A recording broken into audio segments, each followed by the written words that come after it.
A highly contagious ravenous disease called Idiopathic Acute NeuroDegeneration has attacked the world, which has resulted in the surviving children developing special disorders that make them highly dangerous. Due to this fact, the government requires all children with the disorder to be immediately arrested and put to death. So, are you curious about the story? This story is no doubt of the darkest mind, so sit tight and be prepared for what I'm about to tell you. In the year 2043 in America, children and teenagers start to die because of a terrible disease that only afflicts children. This disease is contagious and spreads very quickly. However, there is a catch. This disease is only lethal to children, but not to adults. And as a result of this virus, 98% of children and teenagers die, with only 2% remaining of the population from children and teenagers survive. These children who survive quickly become abnormal. And when I say abnormal, I'm talking the X-Men mutant kind. The disease triggers a special ability in these children, which makes them very dangerous. The government urges all parents to hand over the surviving children to a camp for healing and research. And at the time, the President of America, President Gray, claims that his son, Clancy, has survived the disease and is currently being treated at a camp for healing, and that his condition is getting better. In the camp, doctors and scientists classify children and their disorders into 5 colors. The first is the green group. These children are those whose intelligence has drastically increased. The second is the blue group. These children are those who have telekinesis, those who can move things around with their mind. The third group is gold. Now these interesting mutants have the power to manipulate electricity, so quite different from the other groups. The first 3 groups that I've just mentioned are considered to be quite safe and are only being treated in healing camps. However, the 4th group is considered dangerous, which is the red color. Those are the ones who can control fire. And finally, the last 5th group, which is also a dangerous group, is the orange group. Those are the ones who can manipulate the minds of other people. And yes, I'm talking Professor X mind control style. The red and orange groups are very rare, and the government considers them very dangerous and orders them to be killed immediately on sight. So the film takes us to a setting where a little girl named Ruby is celebrating her birthday with her parents. They are worried because all the children around her are dead and Ruby's still alive. At night, Ruby comes to her mother's room to calm her down, but suddenly she has a strange vision when she holds her mother's hand. The next morning, her mother does not appear to recognize Ruby as her child anymore, and her mother calls the government to take Ruby away to the healing camp. Finally, Ruby is taken with the other children to the healing camp. Every child brought to the camp gets examined by the doctor to determine what abnormality they have.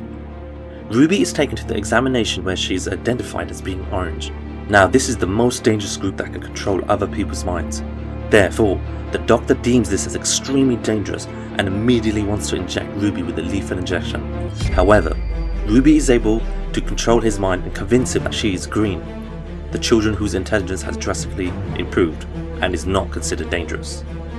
There are 3 groups in the camp, green, blue and gold, but there are no red or oranges because they are all killed immediately on sight. Ruby then lives her life in the camp under the colour green. 6 years have passed. Ruby, who's working in the camp, is scolded by the camp captain for making a mistake. The captain feels that Ruby is more stupid than the other children there and grows very suspicious. However, Ruby's campmate tries to defend Ruby and insults the camp captain in the process. This infuriates him, and as a result, the captain takes her away for punishment. So as we can see, the children aren't treated very good in this camp. Later at the camp, frequency tests are often held. In short, this frequency test is a test that uses a very loud sound whose frequency can only be heard by the children. During this frequency test, Ruby faints, and she's taken to a doctor called Dr. Kate for further examination. From this examination, the officer finds out that Ruby is actually an orange color. Dr. Kate secretly writes a note to Ruby that they have found out Ruby is an orange and will kill her immediately. And Dr. Kate tells Ruby to meet her in the boiler room. In a panic, Ruby then directly goes to the boiler room, and in there, Dr. Kate is waiting for her. By that time, the alarm has been sounded for an intrusion, and all officers are ordered to look for Ruby. With Dr. Kate's help, Ruby manages to leave using Dr. Kate's car, but at the checkpoint, Ruby is almost caught. But Ruby uses her power to control the officer's mind to let them escape.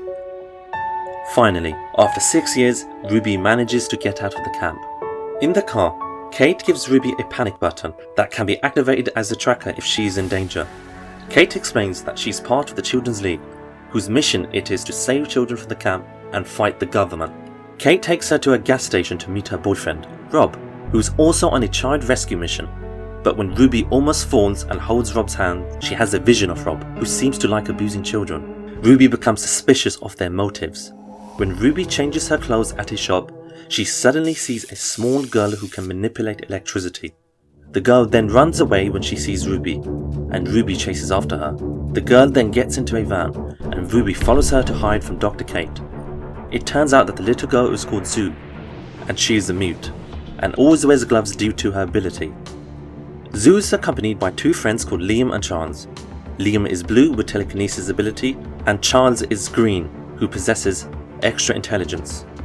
They agree to go with Ruby and help her escape from Kate. On the way, there is a woman who tries to chase them. Her name is Lady Jane. Lady Jane is a child hunter who works for money. While in pursuit, Kate also tries to pursue them.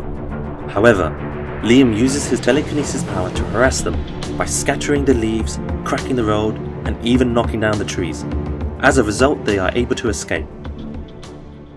They also begin to know each other better, but Ruby does not reveal her identity as Orange and lies that she is green.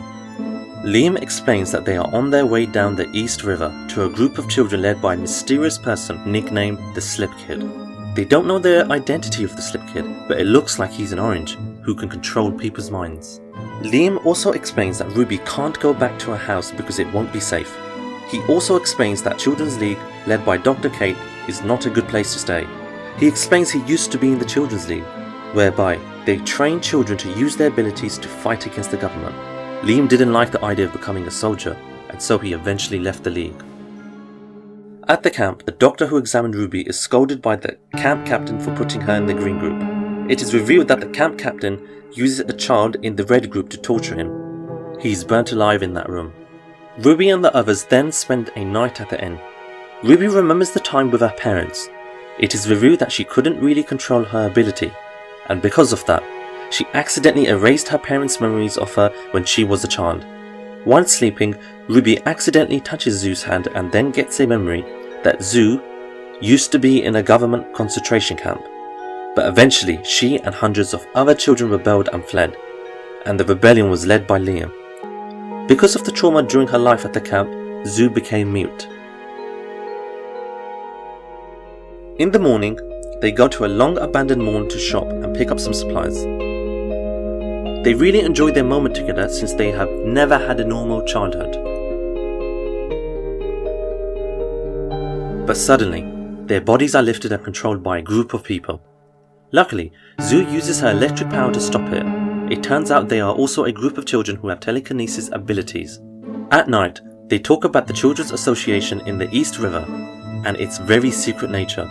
They know where East River is, but they can't tell Ruby and her friends the exact location because it's a secret they cannot tell. However, Ruby uses her telepathy secretly to make one of them unconsciously give a clue about their location. This is the letters EDO. Later that night, the genius Charles tries to figure out what EDO is, but he finds nothing. However, after speaking with Ruby about her father being a cop, Charles starts to realize that EDO might be a radio frequency. He concludes that E represents 5, D represents 4, and O represents 0, and he uses the number 540 for the radio frequency. Finally, they receive a message from the frequency and finds that the location is at Lake Prince, Virginia. The next day, they surprise Ruby by going to Ruby's house. Ruby goes to her house to meet her parents, but when she sees her mother from the window, she's overwhelmed with intense emotions as she realizes that her parents wouldn't recognize her. So, she decides to go with Liam and her friends to Lake Prince, Virginia. Ruby confides to Liam about her past, and over time, they fall in love with each other. As they are walking towards their van, they are ambushed by Lady Jane, the child hunter, and she uses the sound frequency of her rifle to incapacitate the children. Luckily, Ruby uses her power to control Lady Jane's mind and gives Jane a deserving punishment. They then manage to escape. Liam and the others are shocked that all this time Ruby is orange. It turns out that Ruby has lied to them all this time because she isn't proud of her abilities. Finally, they continue their journey and arrive at Lake Prince, Virginia. There, they meet other children like themselves. They are so amazed because they haven't seen that many children in a very long time. They also meet the Slip Kid, and it turns out all this time he is the son of the president, Clancy Gray. Clancy is an orange, just like Ruby. At night, they have a party, and Liam and Ruby dance together romantically. Early next morning, they are all given an assignment, and Ruby is assigned to help Clancy. Clancy tells Ruby that he's one of the first people to survive the terrible disease, and the government used him to experiment to create a cure, but the doctor failed. And his father, the president, lied to the public by saying they have found a cure. Clancy eventually escaped and formed a children's association where all children can live safely. Clancy then teaches Ruby how to control her power and control other people's minds without touching their hands. And Ruby finally succeeds. In return, Ruby teaches him how to erase people's memories. However, during this process, Clancy controls her mind and takes advantage. He tries to kiss her. Ruby is distraught and she hits him and leaves. Ruby and her friends finally decide to leave the place, but while on the run, they get ambushed by troops from the camp. Liam tries to fight back, but suddenly he becomes unconscious. It turns out that Clancy has made him unconscious. It is revealed all this time that Clancy has been the mastermind behind it all. Clancy has contacted the camp captain to arrest all the children. It turns out that Clancy has been manipulating his father, the president, and taking control of the government using his powers. His main goal is to create his army of children with superpowers, so that he would never get abused by anyone ever again. Ruby then uses her power to make the camp captain commit suicide, and Zoo controls the electricity to create a trick to escape. Suddenly, armed forces arrive with helicopters to arrest all the children. The troops brought the children in the red group who can control fire, and they then order them to set fire on the camp. The battle enrages. The Red Army tries to burn Liam and his friends, but Liam uses his power to parry and retaliate against them. Suddenly, Clancy comes in the middle of the battle and manipulates the minds of all the children there. Liam and the others are forced to leave the location and leave Ruby to challenge him, because Ruby is the only one who has the power to face him. Ruby uses her ability to control her army. However, Clancy shows his brutal nature. He controls their minds and orders them to shoot each other.